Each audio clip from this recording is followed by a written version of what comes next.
Hello guys, आज का जो वीडियो है ये बहुत बहुत बहुत इम्पोर्टेंट होने वाला है। मेरे पास व्हाट्सएप पे काफ़ी क्वेश्चंस आते थे कि सर मेडिसिन क्या क्या दी जाए, बेसिकली मतलब लाइक पपी डीपी कब लगाई जाती है, 7 in 1 9 in 1 कोरोना है।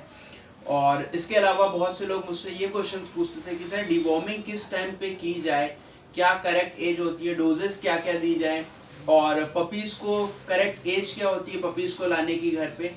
तो मैं शायद उतना अच्छे से वो आंसर्स नहीं दे पाता था। तो आज मैं बैठा हूँ पांडे सर के साथ। बेसिकली जो मेरे पास पेट्स रहे हैं, जैसे कि मैंने अपनी बहुत पहले वीडियोस में बताया था कि मेरे पास टाइगर था, एक जर्मन शेफर्ड, ऑलमोस्ट 2008 में।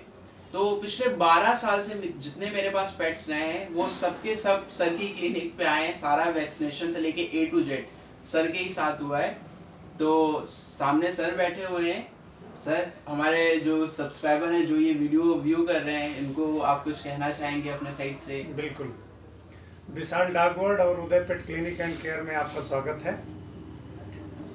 बहुत ही क्यूरियस हैं ये हमारे साथ बैठे हुए सज्जन। काफ़ी दिनों से शर्मा जी लगातार बहुत ही अच्छी पेट ब्रीडिंग कर रहे हैं, उसमें भी जर्मन शेफर्ड स्पेशलिटी ब्रीडिंग इनके पास है। बहुत अच्छे बच्चे लॉन्ग हेयर कोट के प्रोड्यूस करते हैं, बहुत ही हेल्दी बच्चे पैदा करते हैं।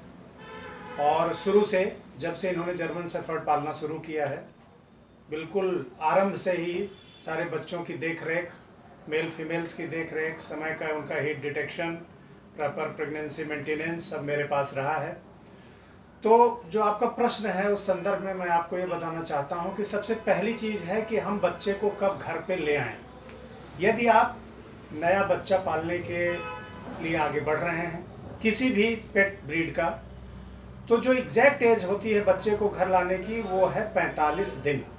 45 डेज से पहले कभी भी बच्चे को माँ से अलग ना करें।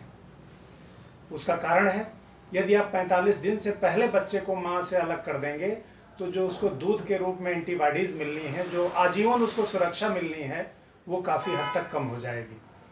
तो जो नींव उसकी मजबूत होती है जीवन संघर्ष की, वहीं पे कमी पड़ जाती है और बच्चा शुरुआत से ही रोगों से ग्रसित होना शुरू हो जाएगा। दूसरी चीज़ जो प्रश्न आपने पूछा विशाल शर्मा जी ने, वो ये है कि वास्तव में पहली बार हमें इन्हें डिवर्म कब करना चाहिए। डिवर्म मतलब पेट के कीड़े की दवा कब देनी चाहिए। तो जब बच्चा 20 दिन से ऊपर का हो जाए तो पहली पेट के कीड़े की खुराक पेट क्लिनिक पे जा कर के और डॉक्टर की सलाह से, पशु चिकित्सा अधिकारी की, पशु चिकित्सक की सलाह से, एक ट्रू वेटनेरियन की सलाह से आपको देनी चाहिए। बहुत सारी मार्केट में दवाएं अवेलेबल हैं जिसमें बहुत सारे कम्बिनेशन ऑफ ड्रग्स हैं जो विशेषतया केवल बच्चों के लिए ही बनी होती हैं।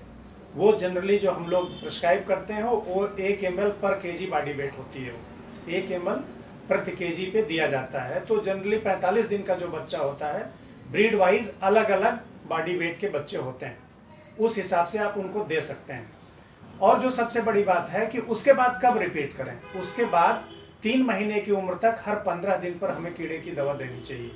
फिर 3 से 6 महीने की उम्र में हर 1 महीने पे देनी चाहिए, और 6 महीने के बाद फिर हमें साल भर में 4 बार कीड़े की दवाएं देनी चाहिए। ये 2 चीज़ें हो गई कि बच्चे को कब घर पे लाएं, बच्चे की पहली डिवर्मिंग कब करें। तीसरी जो चीज़ होती है सबसे ज़्यादा ज़रूरी, वो है वैक्सीनेशन, जिसको हम टीकाकरण बोलते हैं। वैक्सीनेशन आप ऐसे समझें कि जैसे आप कोई मकान जब बनाते हैं तो उसकी नींव बहुत मजबूत होनी चाहिए।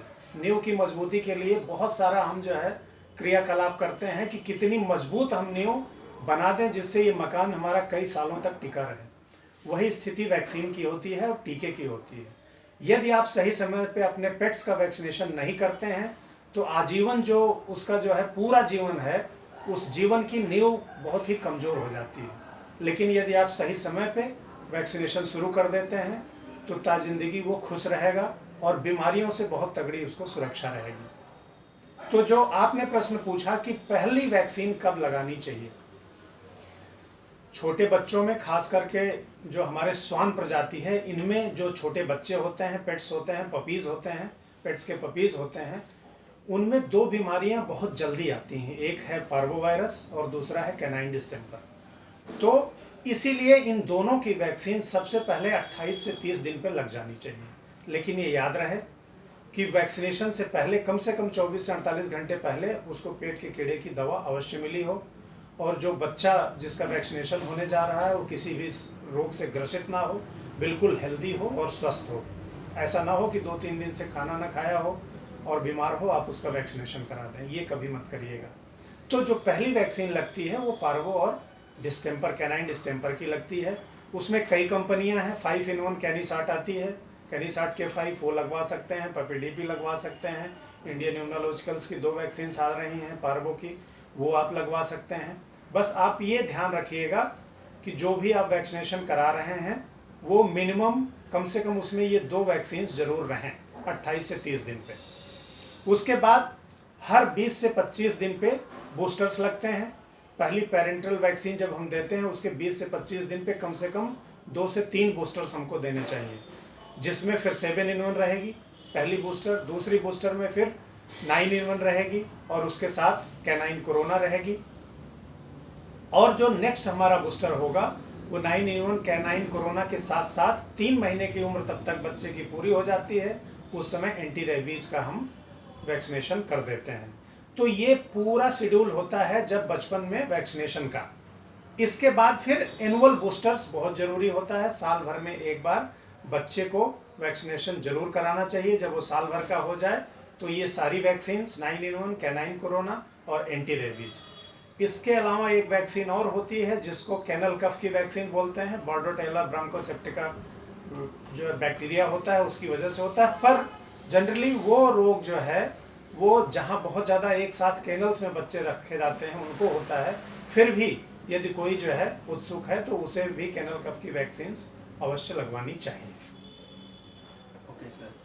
और सर जो वैक्सीनेशन का आपने बताया है, ठीक है, मेरे बहुत सारे व्यूअर्स ये वीडियो देख रहे होंगे, तो आप एक बार उनको भी ये सजेशन दीजिए कि ये वेट से ही कंफर्म करके लगाएं। एक होता है कि बहुत से लोग होता है कि खुद ला के लगा देते हैं और एग्जैक्ट टेम्परेचर मेडिसिन का नहीं बहुत ही उत्तम प्रश्न है विशाल जी का। देखिए, जब भी आप कहीं किसी भी मेडिकल स्टोर से वैक्सीन खरीद लेते हैं, किसी लेमैन से वैक्सीन खरीद लेते हैं, किसी अनऑथराइज्ड पर्सन से वैक्सीनेशन कराते हैं, पहली बात तो उसको एग्जैक्ट साइट नहीं पता होती कहाँ पे वैक्सीनेशन देना है, कैसे देना है, बस उसने देते हुए देख लिया इसलिए वो दे देता है। और जो सबसे बड़ी बात है कि जो वैक्सीन का अगर कोल्ड चेन मेंटेनेंस डिस्टर्ब हुआ तो वैक्सीनेशन फेल्योर के चांसेस बहुत ज़्यादा होते हैं। इसलिए आप ऑथेंटिकेट वेटनेरियंस जो हमारे हैं, पशु चिकित्सक जो डिग्री धारक होते हैं, 5 साल 7 साल 9 साल की डिग्रियां स्पेशलाइज्ड होते हैं, लेकर के आते हैं। वो पहले पेट का पूरी थारोली एग्जामिन करते हैं कि वो हेल्दी है कि नहीं है। फिर वैक्सीन जो उनके पास होती है डायरेक्ट कंपनियों से आती है जिसका प्रॉपर कोल्ड चेन मेंटेनेंस रहता है। कब कौन सी वैक्सीन किस समय कैसे देना है वो बेहतर जानते हैं। इसलिए आपसे अनुरोध है, निवेदन है इस जो है वीडियो के माध्यम से, इस विशाल डाक वर्ड के माध्यम से कि जो जब भी आप वैक्सीनेशन कराएं बिना पशु चिकित्सा अधिकारी से मिले, बिना किसी पेट क्लिनिक पे गए, और पेट क्लिनिक पे जाकर के आप डॉक्टर से जरूर मिलें, डॉक्टर से मिल करके ही वैक्सीनेशन को अंजाम दें। बहुत सही बात कही है सर ने। तो आज बेसिकली आज का जो वीडियो यही कवर करता है टॉपिक कि आप पप्पी को ले रहे हैं किस करेक्ट एज में लें, डिवॉर्मिंग की क्या एज है, और जो वैक्सीनेशन लगाने उसके एडवांटेजेस और कौन कौन सी वैक्सीनेशन इम्पोर्टेंट है। तो आगे हम लोग ऐसी बहुत सारी वीडियोस लाते रहेंगे। मैं सर का थोड़ा थोड़ा टाइम लेता रहूँगा जब भी सर फ्री होंगे, और हम लोग ट्राई करेंगे कि ऑलमोस्ट जैसे जो मेरे पास क्वेश्चन आते हैं, बेसिकली सी यार मैं एक यूट्यूबर हूँ, ओके, मैं पपीज़ को खेलते हुए कोई भी एक्टिविटीज़ या कोई भी ट्रेनिंग की वीडियोस कर सकता हूँ। बेसिकली अगर आप मुझसे मेडिसिन से रिलेटेड कुछ पूछोगे या कुछ जो डिसीजेज हैं उनसे रिलेटेड पूछोगे, शायद मैं उतना ही आपको बता पाऊँ जितना मुझे पता होगा। मैं कोई स्पेशल नहीं हूँ इस फील्ड पे, ठीक है, सर स्पेशल है इस फील्ड पे। इस फील्ड से रिलेटेड अगर आपको कोई क्वेश्चन है आप बिल्कुल पूछ सकते हो, और हम जल्दी ही ट्राई करेंगे कि लाइव भी आएँ, कि ताकि लाइव में जितने भी हमारे सब्सक्राइबर हैं जो भी ये चैनल को व्यू करते हैं वो लाइव क्वेश्चंस भी पूछ सकते हैं हमसे, और हम इंस्टेंटली उसका आंसर भी दें। So first of all thank you so much sir, आपने इतना टाइम दिया है ना, और स्पेशली ये संडे को आप आए, आपने क्लिनिक ओपन की जस्ट एक ये वीडियो के लिए। Thank you so much sir. और फिर से मैं एक बताना चाहूँगा, ये लखनऊ में क्लिनिक है, उदय पेट क्लिनिक, और ये एल्डिको में है, ठीक है। तो अगर कोई भी मेरे फ्रेंड जैसे मुझसे पूछते हैं कि सर आप वैक्सीनेशन कहाँ से कराते हो या आपके डॉग बहुत हेल्दी रहते हैं, है ना, तो आप बिल्कुल यहाँ पे एक बार विजिट कर सकते हो एल्डिको में, लखनऊ उत्तर प्रदेश में। और मैं खुद का अपना पर्सनल एक्सपीरियंस बताऊं तो फिर मैं बता रहा हूँ, पिछले 12 साल से मेरे पास जर्मन शेफर्ड रहे हैं एज अ पेट, और सबके सब सर की निगरानी में ही रहे और एकदम हेल्दी रहे, कुछ भी ऐसा कभी नहीं हुआ। बीच में जैक की काफ़ी तबीयत खराब हो गई थी, उसको ब्लडी डायरिया होने लग गया था, एकदम ब्लड आने लग गया था। ट्रस्ट मी, सिर्फ एक दिन भी नहीं, एंड हाफ डे बस वो यहाँ पे आया था और सर ने वैक्सीनेशन किया और ट्रीटमेंट किया, ड्रिप चढ़ी, एंड एकदम नेक्स्ट मॉर्निंग वो एकदम हेल्दी डाइट लेने लग गया था। तो सर को बहुत बहुत बहुत ज़्यादा एक्सपीरियंस है, अगर मैं शायद वर्ड्स बोलूँ तो वो कम पड़ जाएंगे सर के लिए। तो सर अगेन आपने टाइम दिया उसके लिए बहुत बहुत बहुत थैंक्स, एंड मिलते हैं नेक्स्ट वीडियो में फ्रेंड्स। तब तक के लिए stay tuned with your favourite channel Vishal dog world.